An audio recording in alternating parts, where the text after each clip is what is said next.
What's up, Horror Horde? This is your boy Horror Gamer back with another video for you, and as you can tell by the title of this video, this is another Horror Gamer Reads, and of course, we're reading Resident Evil Volume 1, The Umbrella Conspiracy. So the last time we were in this book, they had just found Bravo's helicopter, and they were attacked by like mutant dogs, and they ran right to the Spencer mansion. So, with all that being said, let's just dive right into it and see what kind of secrets that the Spencer Mansion's hiding. So, let's get right into it, shall we? Alright, Chapter 5. Jill took in their new surroundings as she caught her breath, feeling like she was a character in a nightmare that had just taken a turn into grand fantasy. Wild, howling monsters, Joseph Sutton's death, a terrifying run through the dark woods, and now this. Deserted, huh? It was a palace, pure and simple. What her father would have called a perfect score. The room they had escaped into was the epitome of lavish. It was huge, easily bigger than Jill's entire house. Tiled in gray, flecked marble, and dominated by a wide, carpeted staircase that led to a second-floor balcony. Arched marble pillars lined the ornate hall, supporting the dark, heavy wood balustrade of the upper floor. Fluted wall sconces cast funnels of light across walls of cream, trimmed in oak, and offset by the deep burnt ochre of the carpeting. In short, it was magnificent. "What is this?" Barry muttered. No one answered him. Jill took a deep breath and decided immediately that she didn't like it. There was a sense of wrongness to this vast room, an atmosphere of vague oppression. It felt haunted somehow, though by who or what, she couldn't say. Beats the hell out of getting eaten by mutant dogs, though. Gotta give it that much. And on the trail of that thought, God, poor Joseph. There hadn't been time to mourn him, and there wasn't time now. But he would be missed. She walked toward the stairs, clutching her handgun, her footsteps muffled by the plush carpet that led from the front door. There was an antique typewriter on a small table to the right of the steps. A blank piece of paper spooled into the works. A strange bit of decoration. The expansive hall was otherwise empty. She turned back towards the others, wondering what their take on all this was. Barry and Chris both looked uncertain, their faces flushed and sweaty as they surveyed the room. Wesker was crouched by the door in front of him, examining one of the latches. He stood up, his dark shades still in place, seeming as detached as ever. The wood around the lock is splintered. Somebody broke this door open before we got here. Chris looked hopeful. Maybe the Bravos. Wesker nodded. That's what I'm thinking. Help should be on the way, assuming our friend, Mr. Vickers, bothers to call it in. His voice dripped sarcasm, and Jill felt her own anger kindling. Brad had screwed up big time, had almost cost them their lives. There was no excuse for what he'd done. Wesker continued walking across the room towards one of the two doors on the west wall. He rattled the handle, but it didn't open. It's not safe to go back out until the cavalry shows up. We might as well take a look around. It's obvious that somebody's been keeping this place up. Though, why and for how long? He trailed off, walking back toward the group. How are we set for ammo? Jill ejected the clip in her Beretta and counted. 3 rounds left, plus the 2 loaded magazines on her belt. 33 shots. Chris had 22 left. Wesker 17. Barry had 2 racked speed loaders for his Colt, plus an extra handful of loose cartridges tucked into a hip pouch. 19 rounds in all. Jill thought about all they'd left back on the helicopter and felt another rush of anger toward Brad. Boxes of ammunition, flashlights, walkie-talkies, shotguns, not to mention medical supplies. That Beretta that Joseph had found out in the field, the pale, blood-spattered fingers still wrapped around a STARS team member, dead or dying. And thanks to Brad, they didn't even have a Band-Aid to offer. Thump! A sound of something heavy sliding to the floor, somewhere close by. In unison, they turned toward the single door on the east wall. Jill was suddenly reminded of every horror movie she had ever seen. A strange house, a strange noise. She shivered and decided that she was most definitely going to kick Brad's narrow ass when they got out of here. Chris, check it out and report back ASAP, Wesker said.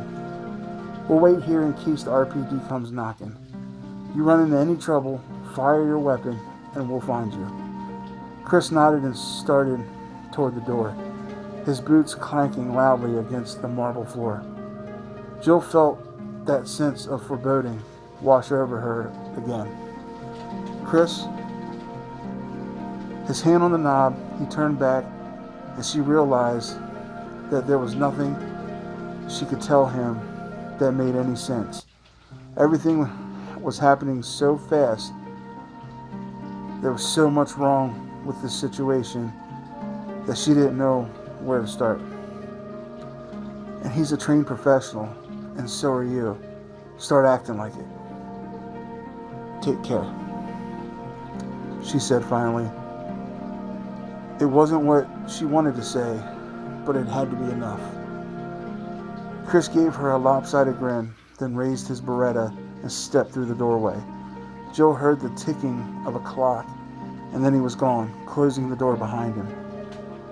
Barry caught her gaze and smiled at her, a look that told her not to worry.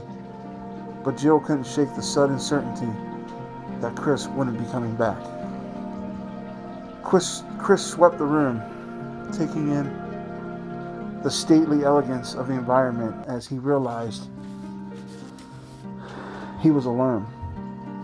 Whoever had made the noise, they weren't there. The solemn ticking of a grandfather clock filled the cool air, echoing off the shining black and white tiles. He was in a dining hall, the kind he'd only ever seen in movies about rich people.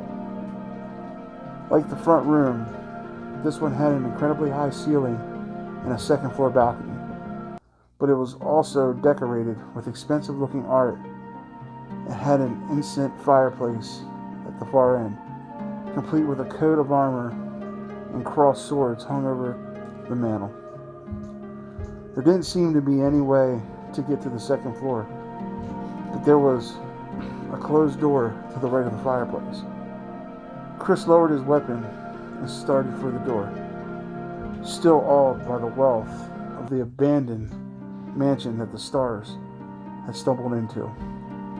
The dining room had polished redwood trim and expensive-looking artwork on the beige stucco walls, surrounding a long wooden table that ran the length of the room. The table had to seat at least 20, though it was only set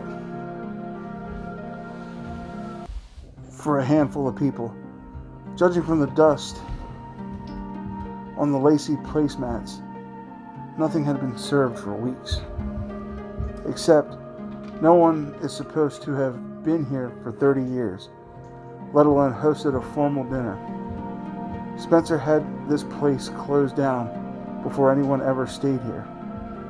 Chris shook his head. Obviously someone had reopened it a long time ago. So how was it that everyone in Raccoon City believed the Spencer estate to be boarded up and crumbling ruin out in the woods? More temporarily, or more importantly, Why had Umbrella lied to Irons about its condition? Murders, disappearances, Umbrella, Jill. It was frustrating. He felt like he had some of the answers, but wasn't sure what questions to ask. He reached the door and turned the knob slowly, listening for any sound of movement on the other side. He couldn't hear anything over the ticking of the old clock. It was set against the wall, and each movement of the second hand reverberated hollowly, amplified by the carnivorous room. The door opened into one side of a narrow corridor, dimly lit by antique light fixtures. Chris quickly checked both directions. To the right was maybe 10 meters of hardwood hall, a couple of doors across from him, and a door at the end of the corridor. To the left, the hallway took a sharp turn away from where he stood, widening out. He saw the edge of a patterned brown run on the floor there. He wrinkled his nose, frowning. There was a vague odor in the air, a faint scent of something unpleasant, something familiar. He stood in the doorway another moment, trying to place that smell. One summer when he was a kid, the chain had come off his bike when he'd been out on a ride with some friends. He ended up in a ditch about 6 inches away from a choice bit of roadkill, the dried up, pulpy remains of once might have been a woodchuck. Time and the summer heat had dissipated the worst of the stink, though what had remained had been bad enough. Much to the amusement of his friends, he'd vomited his lunch all over the carcass, taken a breath, then puked again. He still remembered the sun-baked scent of dying rot, like thicky soured milk and bile, the same smell that lingered in the corridor, now like a bad dream. Thump. A soft shuffling noise from behind the first door to his right, like a padded fist sliding across the wall. There was someone on the other side. Chris edged into the hallway and moved toward the door, careful to turn his back to the unsecured area. As he got closer, the gentle sounds of movement stopped, and he could see that the door wasn't closed all the way. No time like the present. With an easy tap, the door swung inward into a dim hall with green-flecked wallpaper. A broad-shouldered man was standing 22 feet away, half hidden in the shadow, his back to Chris. He turned around slowly. The careful shuffling of someone drunk or injured, and the smell that Chris had noticed before came off the man in thick, nauseous waves. His clothes were tattered and stained, the back of his head patchy with sparse, straggly hair. Gotta be sick, maybe dying. Whatever was wrong with him, Chris didn't like it. His instincts were screaming at him to do something. He stepped into the corridor and trained his Beretta on the man's torso. Hold it, don't move.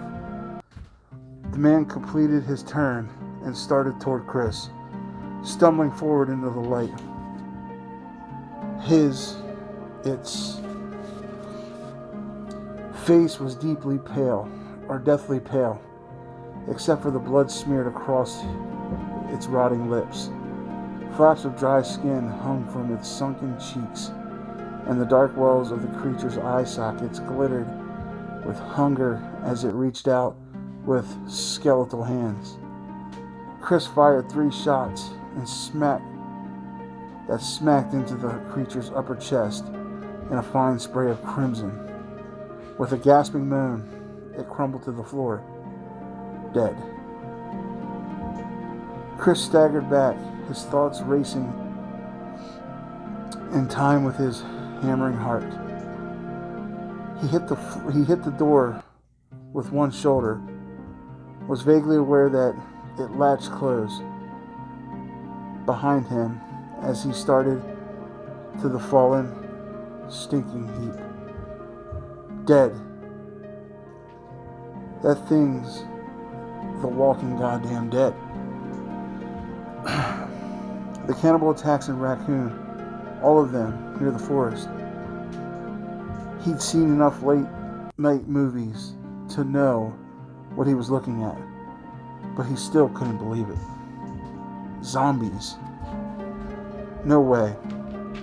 That was fiction. But maybe some kind of disease mimicking the symptoms.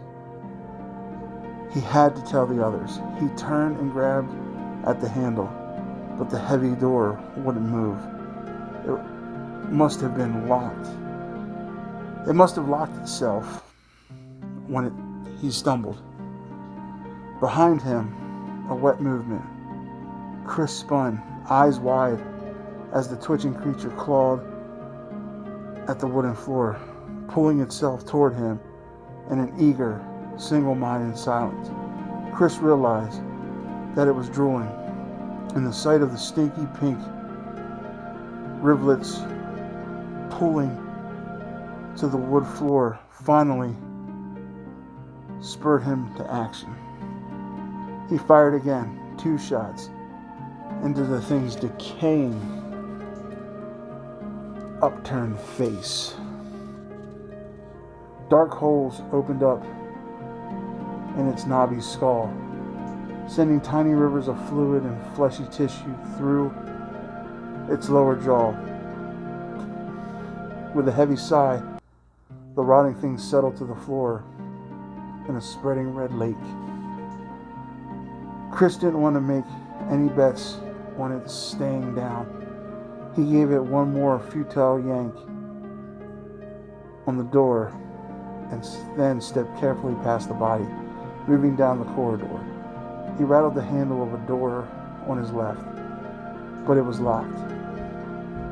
There was a tiny etching in the key plate, what looked like a sword.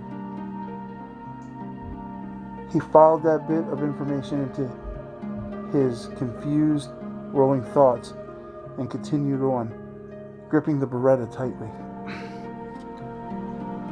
There was an offshoot to his right with a single door, but he ignored it, wanting to find a way to circle back to the front hall.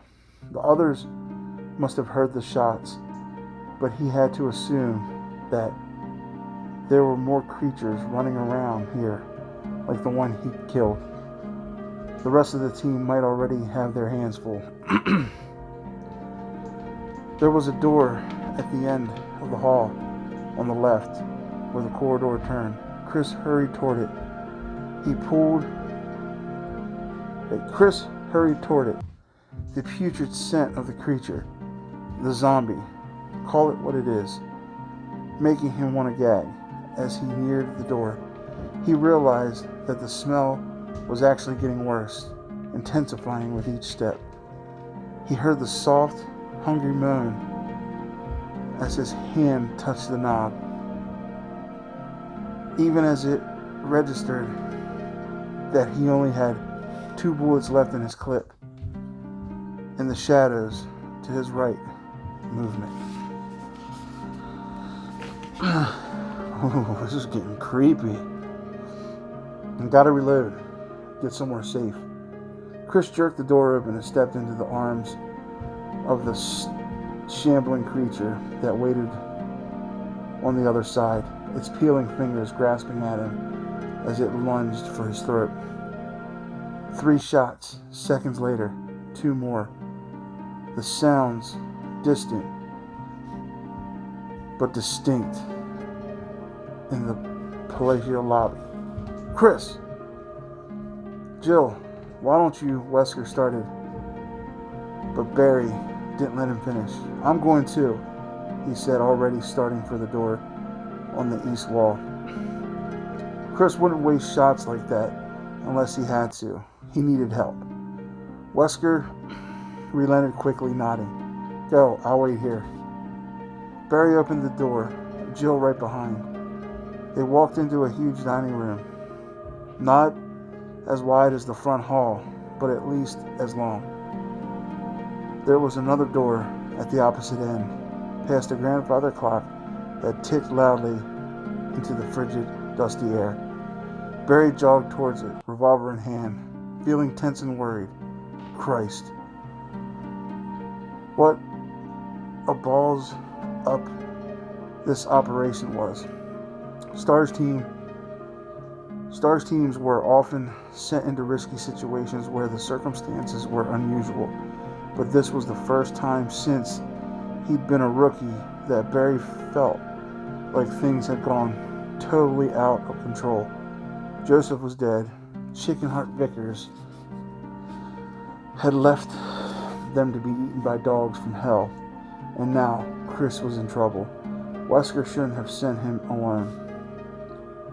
Jill reached the door first, touching the handle with slim fingers and looking to him. Barry nodded and she pushed it open, going in low and left. Barry took the other side, both of them sweeping the empty corridor. Chris? Jill called out quickly, but there was no answer. Barry scowled, sniffing the air. Something smelled like rotten fruit. I'll check the doors, Barry said. Jill nodded and edged to the left, alert and focused. Barry moved towards the first door, feeling good that Jill was at his back. He thought she was kind of bitchy when she first transferred, but she was proving to be a bright and capable soldier, a welcome addition to Alpha. Jill let out a high-pitched gasp of surprise, and Barry spun, the scent of decaying suddenly thick in the narrow hall. Jill was backing away from an opening at the end of the corridor, her weapon trained on something Barry couldn't see. Stop! Her voice was high and shaky. Sorry guys, I can't get my voice high and shaky. Her expression horrified, and she fired once, twice, still backing toward Barry, her breathing fast and shallow. Get clear left. He raised the Colt as she moved out of the way, as a tall man stepped into view. The figure's arms were stretched out like a sleepwalker's, the hands frail and grasping.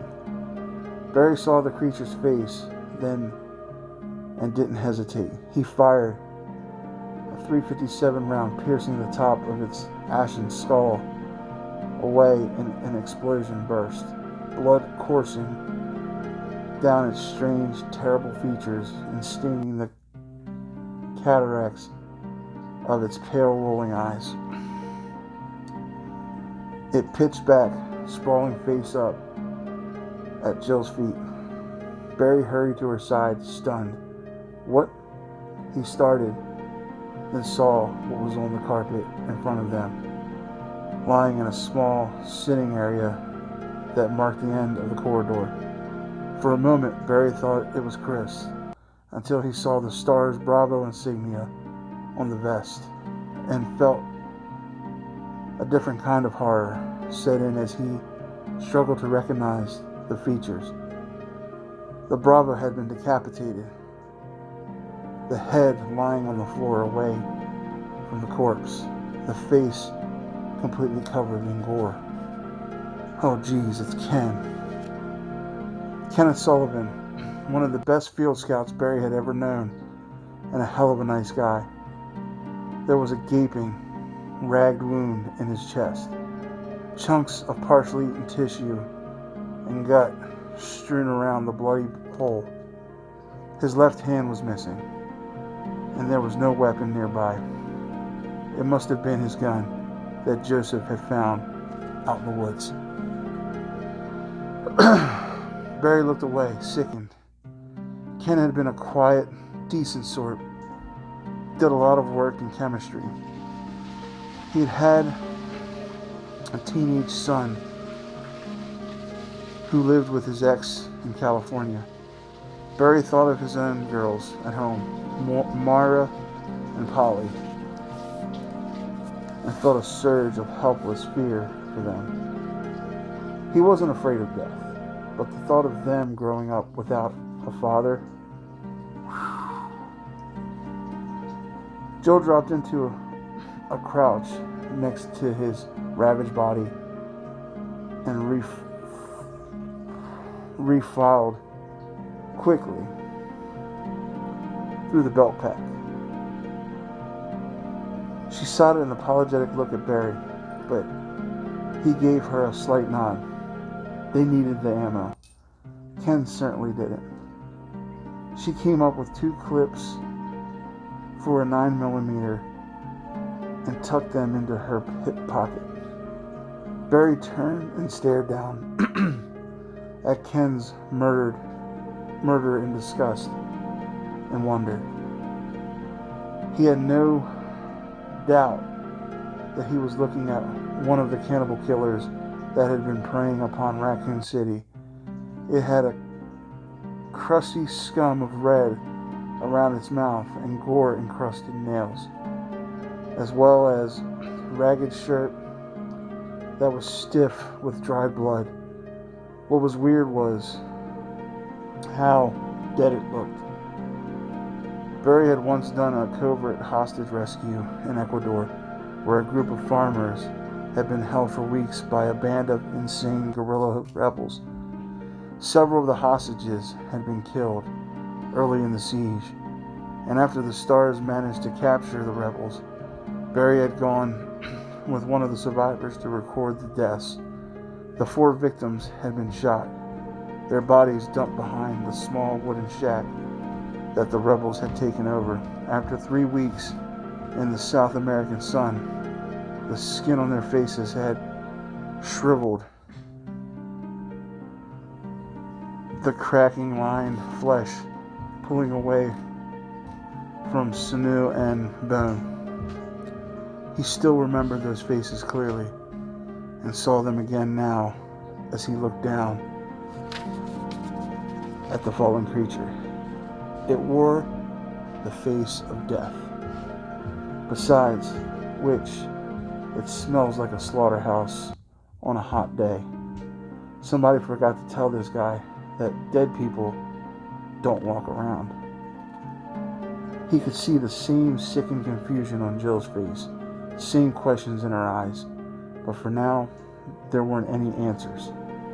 They had to find Chris and regroup. Together they moved back down the corridor and checked all 3 doors, rattling handles and pushing at the heavy wooden frames. All were securely locked, but Chris had to have gone through one of them. There's nowhere else he could have gone. It didn't make sense, and short of breaking the doors down, there was nothing they could do about it. "We should report this to Wesker," Jill said, and Barry nodded in agreement.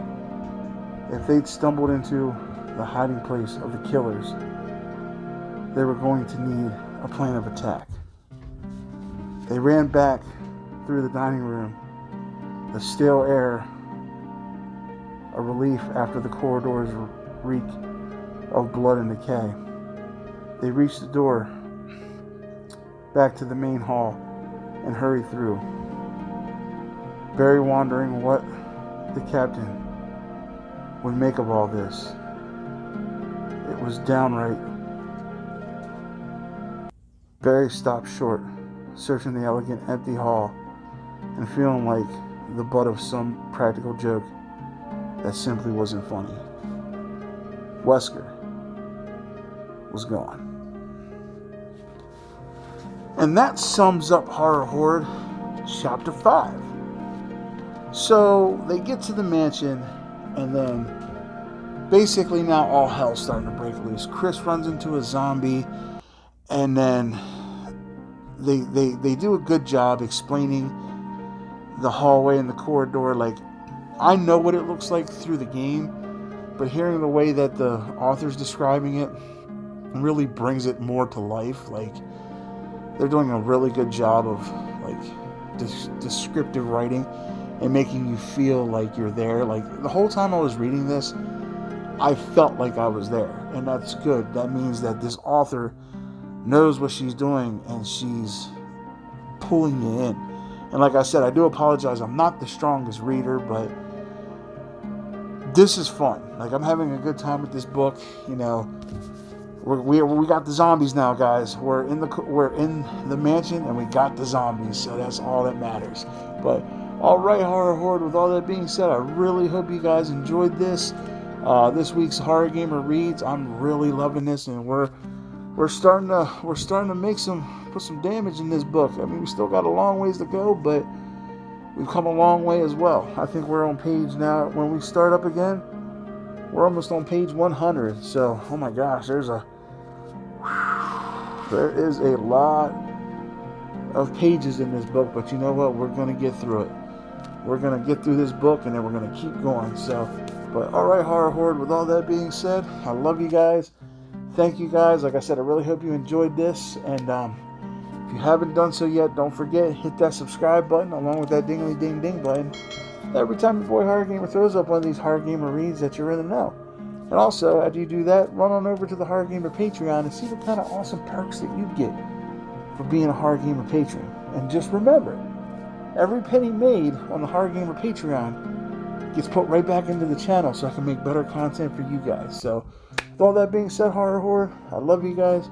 Thank you guys. And until next time, this is your boy Horror Gamer saying, as always, don't fear the darkness.